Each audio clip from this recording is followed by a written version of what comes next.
Jangan salah paham dulu saat mendengar istilah nikah batin. Di telinga orang awam, ini terdengar aneh, bahkan mungkin dianggap menyimpang. Tapi bagi sang sultan para wali, Syekh Abdul Qadir Al-Jailani, ini adalah puncak tertinggi dari ketaatan seorang hamba. Tanpa memahami konsep ini, ibadah kita mungkin hanya akan menjadi gerak fisik tanpa rasa. Di video kali ini, saya akan menjelaskan dengan bahasa yang paling sederhana, apa sebenarnya maksud dari pernikahan dalam ilmu ma'rifat ini. Namun sebelum kita menyelami samudra ilmu dari Syekh Abdul Qadir Al-Jailani, saya ingin mengajak sahabat semua untuk ikut menyebarkan cahaya kebaikan ini. Jika Anda merasa haus akan ilmu batin dan ingin terus bertumbuh bersama dalam perjalanan ma'rifat, silakan tekan tombol subscribe dan aktifkan loncengnya.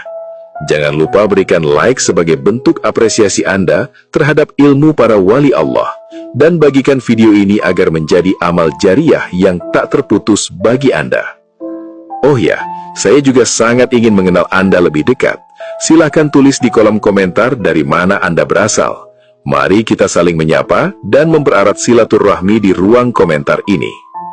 Pastikan Anda menyimak hingga detik terakhir, karena di bagian akhir nanti, ada sebuah pesan kunci dari beliau tentang bagaimana menjaga agar pernikahan batin ini tetap terjaga di tengah hiruk-pikuk dunia.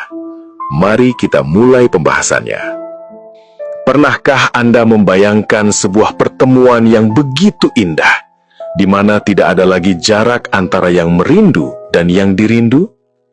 Dalam ajaran sang sultan para wali, Syekh Abdul Qadir Al-Jailani, pertemuan agung ini bukanlah tentang dua jasad manusia, melainkan tentang kembalinya ruh manusia ke pelukan cahaya Tuhannya.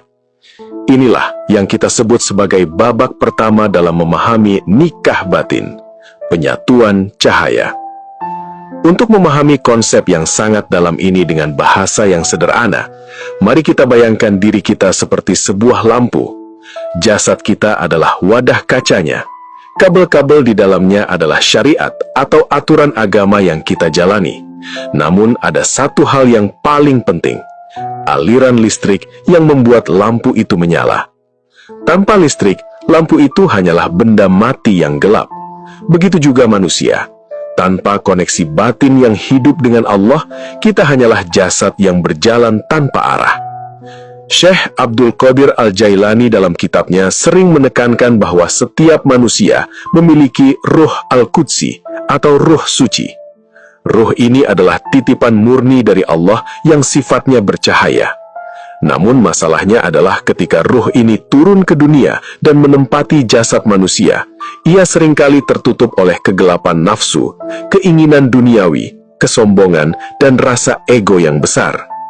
Ruh yang tadinya terang benderang menjadi redup, tertutup oleh debu-debu dosa dan kelalaian. Nikah batin dalam tahap pertama ini adalah proses pembersihan kabel dan penghubungan kembali aliran listrik tersebut.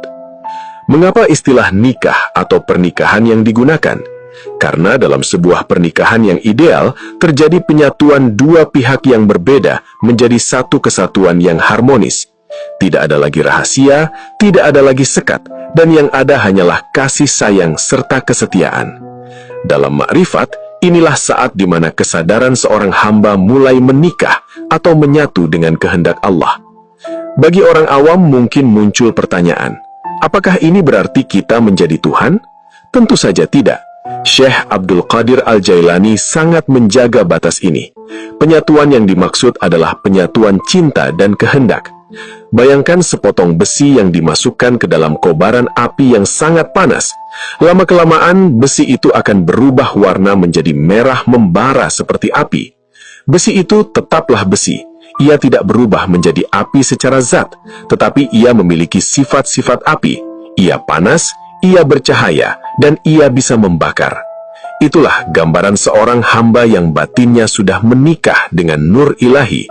Dia tetap manusia, dia tetap makan dan minum, tetapi hatinya selalu membara dengan cinta kepada Allah, dan tindakannya mencerminkan kemuliaan sifat-sifat Tuhan.